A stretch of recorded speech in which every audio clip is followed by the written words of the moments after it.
1 फरवरी को बजट पेश होने वाला है, तो बजट से क्या कुछ उम्मीदें हैं? उम्मीद तो यही है कि अच्छा ही आएगा। ऐतिहासिक बजट बनेगा, अच्छा बजट आएगा। टैक्स के जो कॉम्प्लिकेशंस हैं वो कम होने चाहिए। महंगाई थोड़ी कम की जाए, पेट्रोल और डीजल के दाम कम हो। जो मध्यम वर्ग है उसके लिए राहत मिलनी चाहिए। मुझे लगता नहीं कि इस बारी कुछ कर पाएंगे वो। बजट तो ये है कि गरीब आदमी को जो पहले रियायत थी और ज्यादा रियायत मिले। सबका साथ सबका विकास, जैसे हमारे प्रधानमंत्री जी कहते हैं। टैक्स स्लैब में थोड़ी रिलैक्सेशन मिलनी चाहिए, क्योंकि इतना तो सैलरी नहीं होती, इतना टैक्स डिडक्ट हो जाता है। V9 दिल्ली एनसीआर देख रहे हैं आप, और आपके साथ मैं हूं प्रतिज्ञा कश्यप। 1 फरवरी को यूनियन बजट पेश होने वाला है, और बजट को लेकर लोगों को काफ़ी सारी उम्मीदें रहती हैं, खासकर अगर हम टैक्स की बात कर लें। और जो घर के राशन है, राशन पे टैक्स जो है वो बढ़ गया है, और जो पैक्ड फूड्स हैं उस पर भी टैक्स बढ़ा दिए गए हैं। तो इसको लेकर जो बजट से, इस बार के बजट से लोगों को काफ़ी ज़्यादा उम्मीदें हैं। तो अभी मैं सीपी पहुंची और यहाँ पर लोगों से बातचीत करेंगे और जानेंगे कि आखिर बजट को लेकर उन्हें क्या कुछ उम्मीदें हैं, वो टैक्स को लेकर क्या कुछ सोचते हैं।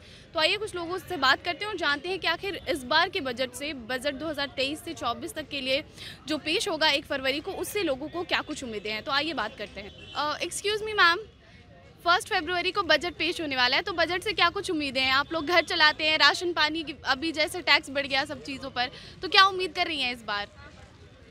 उम्मीद तो यही है कि अच्छा ही आएगा। देखते हैं, गवर्नमेंट हो सकता है आम जनता के लिए कुछ सोचे तो अच्छा ही आएगा।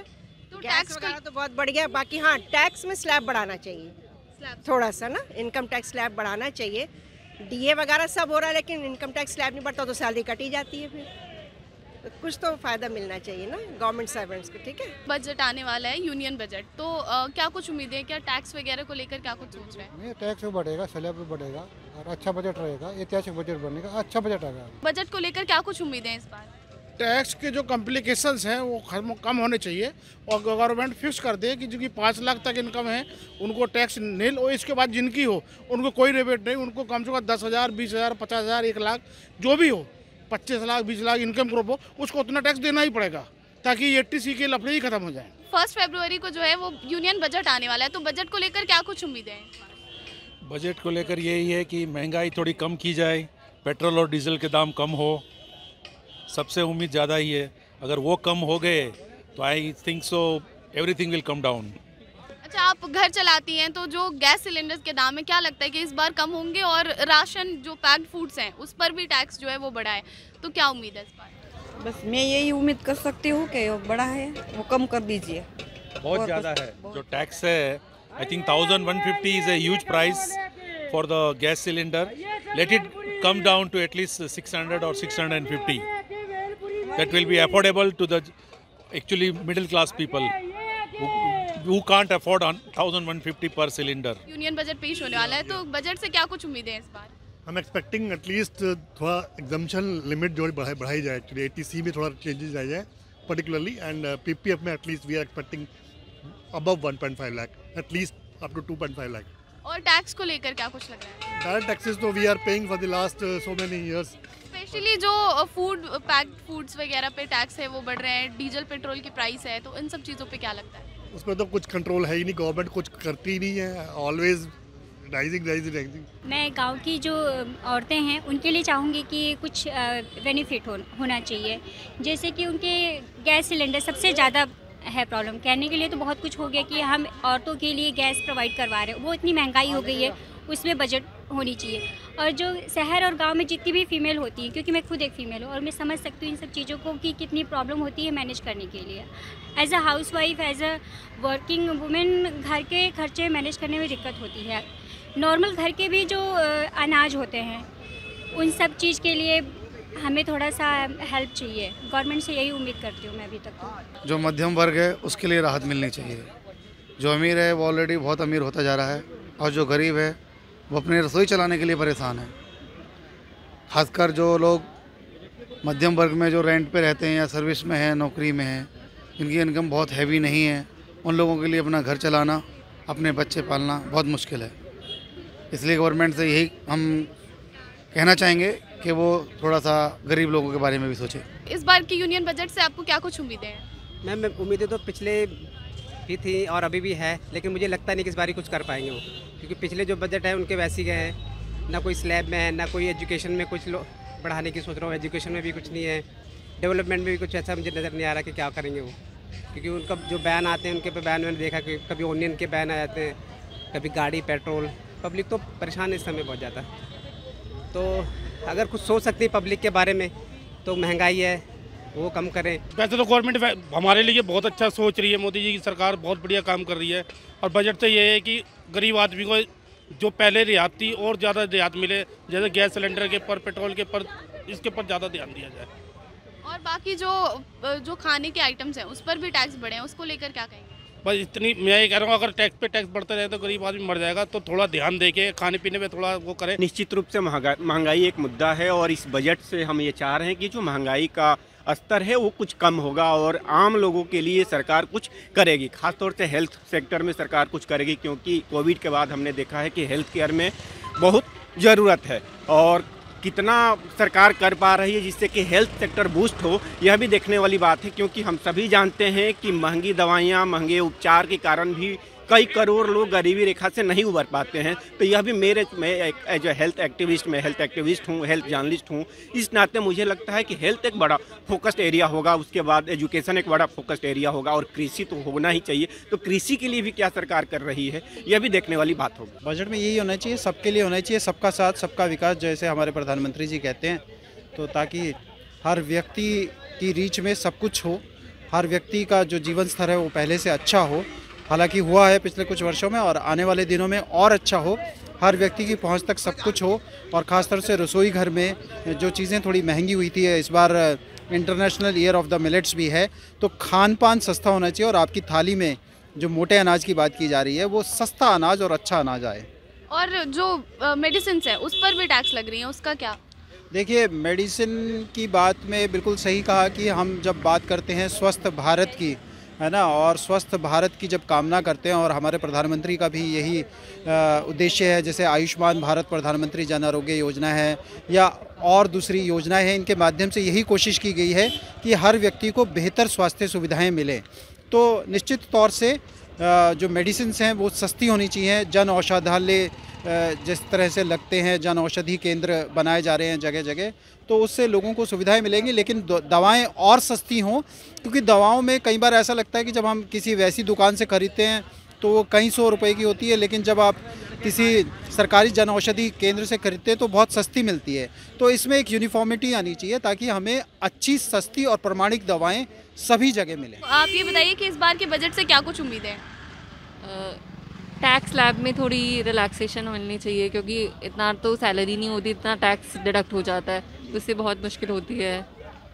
और जीएसटी वगैरह जो अभी लगे हैं पैक्ड फूड्स पर, तो उससे क्या है कि खाने पीने की भी दिक्कतें हैं, तो उसमें क्या कुछ है?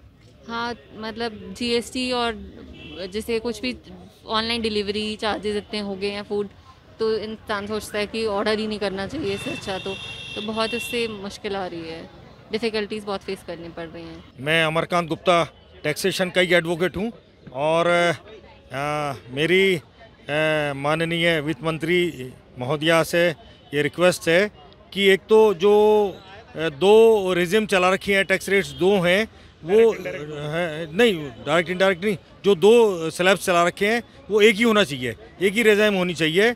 और दूसरा एटीसी का जो डिडक्शन है 1.5 लाख रुपए का, वो पिछले बहुत लंबे पीरियड से वही चला रहा है, उसमें बढ़ोतरी होनी चाहिए। मेडिक्लेम की जो एटीडी के अंदर 25,000 की छूट है, क्योंकि मेडिक्लेम अब काफ़ी जाने लग गया है, तो उसमें भी लिमिट बढ़नी चाहिए। और एटीसी की छूट तो बहुत लंबा पीरियड हो गया, स्टैंडर्ड डिडक्शन भी 50,000 का बहुत लंबे पीरियड से चल रहा है, इसमें भी रिलैक्स होना चाहिए मध्यम वर्गीय परिवार के लिए, तभी ये रिलैक्स होगा बजट, यही मेरा है। और जीएसटी के अंदर भी मेरा ये कहना है कि ये जो इसके अंदर जो ई-वे बिल के लिए आप 5 करोड़ को ला रहे हैं, वो जो छोटे व्यापारियों को बड़ी ई इनवॉइसिंग वो 5 करोड़ पर नहीं लानी चाहिए, उसको अभी इम्प्लीमेंट नहीं कराना चाहिए, क्योंकि छोटे व्यापारी 5 करोड़ की टर्नओवर छोटे व्यापारी को हो जाती है, उनके पास इतना स्टाफ नहीं होता कि जो उसको ई-वे बिल को वो मेंटेन कर सकें। यही इनवॉइसिंग को अभी रोकना चाहिए। आपको क्या लगता है, क्या कुछ बदलाव? एक्चुअली मेन तो मैं जीएसटी डील करता हूँ, इसलिए जीएसटी रिलेटेड मैटर्स के विषय में बताना चाहूँगा। मेन चीज़ ये है कि जीएसटी में एक तो इंटरेस्ट रेट है, 24% का इंटरेस्ट लगता है, आईटीसी रिवर्सल पर होता है, फेक इनवॉइसेस जनरेट होते हैं, उसकी इन्वेस्टिगेशन के लिए मतलब हैरेसमेंट होता है, सब चीज़ें होती है। लेकिन उसका एक और इशू नहीं देखा गवर्नमेंट ने अब तक कि हम इसको रोक कैसे सकते हैं, इसको बंद कैसे कर सकते हैं। पाइपलाइन को आप जब तक बंद नहीं करेंगे तब तक आगे फ्लो तो चलता ही रहेगा, वो धीरे चले तेज चले। आप लोग इन्वेस्टिगेशन कर रहे हैं, इन्फोर्समेंट है, इनके अलग अलग विंग्स हैं। लेकिन एक मेरा ये एक सुझाव ये है कि आप जैसे ही एक लेजर क्रिएट होता है वहाँ पर जितना भी क्रेडिट फ्लो होता है, आप देखते हैं 500 करोड़ का घोटाला जीएसटी का, 1000 करोड़ का घोटाला, वो बेसिकली घोटाला नहीं है, वो बेसिकली क्या है, फेक आईटीसी जनरेट होता है, उसको घोटाला बोलते हैं जीएसटी में। तो एक कैश लेजर एक प्रोसेस है और क्रेडिट लेजर दो प्रोसेस है। क्रेडिट लेजर में क्या है, आप कुछ भी अवेल कर सकते हैं, आप उसको इनपुट बनाया अपना, आगे आपने पास ऑन कर दिया डीलर को। अब यदि वो इनपुट फर्स्टली जो क्रिएट हो वो कैश लेजर से क्रिएट हो, जैसे इंपोर्ट पे जमा होता है, इंपोर्ट करते हैं हम तो आईजीएसटी इंपोर्ट पे कस्टम्स में जमा होता है क्लियरेंस के टाइम पे, तो सेम प्रोसेस हमें अनरजिस्टर्ड परचेज या जितना भी ये अनऑर्गेनाइज सेक्टर है इसको ऑर्गेनाइज करने के लिए सबसे पहले ये है कि कैश लेजर से क्रेडिट जनरेट हो, तो सारी चीज़ें अपने आप सॉल्व होती चली जाएंगी। गवर्नमेंट इस पर वर्किंग करे, क्या उसका सही खाका होना चाहिए, एक्सपर्ट की एडवाइस ले और प्रोफेशनल्स की एडवाइस ले, तब ये चीज़ें आगे गो थ्रू करनी चाहिए। Thank you. मेरा एक कहना और भी है, सजेशन है कि जो पेनल्टी के ऊपर जो भी डिमांड्स हैं उसके ऊपर जो रेट ऑफ इंटरेस्ट 24% या 18% है वो कम होना चाहिए, वो बहुत ज़्यादा है। क्योंकि गवर्नमेंट के रेट ऑफ इंटरेस्ट तो 7, 7.5, 8% के हैं जो ब्याज की दरें हैं, और गवर्नमेंट जो है पेनल्टी और डिमांड्स पर लेती है 24%, वो बहुत ज़्यादा है। इस देश में आज तक आज़ादी हुई तब देश के जितने गरीब है, आज तक जो बजट नहीं मिला वो बजट हम नरेंद्र भाई मोदी की सरकार में मोदी जी से रख रहे हैं, और ऐसी उम्मीद शायद इस बार के बजट में हमें है कि नाणा मंत्री निर्मला सीतारमण जी इस गरीबों के लिए कुछ करें। तो लोगों से हम बात कर रहे हैं और उनसे जानने की कोशिश कर रहे हैं कि इस बार के बजट से उनकी क्या कुछ उम्मीदें हैं। तो और भी कुछ लोगों से बात करते हैं और जानते हैं कि उनकी क्या कुछ उम्मीदें हैं। बजट से क्या कुछ उम्मीद रख रहे हैं इस बार सरकार से? एक तो टैक्स में बेनिफिट होना चाहिए जो काफ़ी दिनों से नहीं हुआ है, अब लास्ट उसका उनका टेन्योर है कम से 24 का इलेक्शन आ रहा है तो उसमें कम होना चाहिए। दूसरे जो महंगाई बढ़ रही है उस पर भी कंट्रोल होना चाहिए, तो इसमें इनको जीएसटी वगैरह सब चीज़ों पर, पेट्रोल के ऊपर भी कम करना चाहिए काफ़ी कुछ। और मेडिसिन पर भी लग रहा है जीएसटी, मेडिसिन का भी उसमें भी काफ़ी हर चीज़ की कॉस्ट बढ़ रही है तो उसको कम तो करना ही चाहिए पब्लिक के लिए। अगर इनको आना है, सीधी बात है, अगर 24 में आना है तो महंगाई को कम करना पड़ेगा, नहीं तो फिर डमाडोल है इनकी नहीं। महंगाई एक बड़ा मुद्दा है। इस बजट में ये अगर रिलीफ देते हैं लोगों को तो लोग इनके साथ चलेंगे, क्योंकि इन्होंने पहले 4 बजट में कोई रिलीफ नहीं दिया, इवन 8 बजट में भी इन्होंने कोई रिलीफ नहीं दिया। जो मनमोहन के समय में जो बजट था वही डिस्क्रिप्शन अब चल रही है। 8 साल में महंगाई कितनी ऊपर चली गई है उस चीज़ का किसी को अंदाज़ा नहीं है, लेकिन जो रिलीफ आम आदमी को मिलना चाहिए वो नहीं मिला। हर आदमी रिलीफ चाहता है, और इतना पैसा जो है इनकम टैक्स का और जो गवर्नमेंट एम्प्लॉयज़ का जो भी लेते हैं, एक पैसा भी लेता है तो उसके ऊपर टैक्स लगता है। लोगों से हमने बात की और इस बार के बजट को लेकर दिल्ली का मूड जानने की कोशिश की हमने, तो आम जनता जो है वो यही चाह रही है कि इस बार के बजट में कुछ अच्छा हो उनके लिए, इस बार टैक्स में कुछ कमी हो, खासकर जो मेडिसिन पे टैक्स लग रहा है उसको लेकर भी जनता परेशान है, और महंगाई की मार झेल रही जनता चाहती है कि इस बार के बजट में कुछ तो उन्हें राहत मिले। तो ऐसे ही हम दिल्ली के दूसरे इलाकों में जाएंगे और वहाँ से भी दिल्ली के लोगों का मूड जानेंगे कि आखिर बजट पर दिल्ली का मूड क्या है। तब तक के लिए देखते रहिए TV9 Delhi NCR। Delhi NCR की हर छोटी बड़ी खबर जानने के लिए सब्सक्राइब करें अपना पसंदीदा channel TV9 Delhi NCR। Facebook, Twitter और इंस्टाग्राम पर हमें सर्च करें @TV9 दिल्ली NCR पर।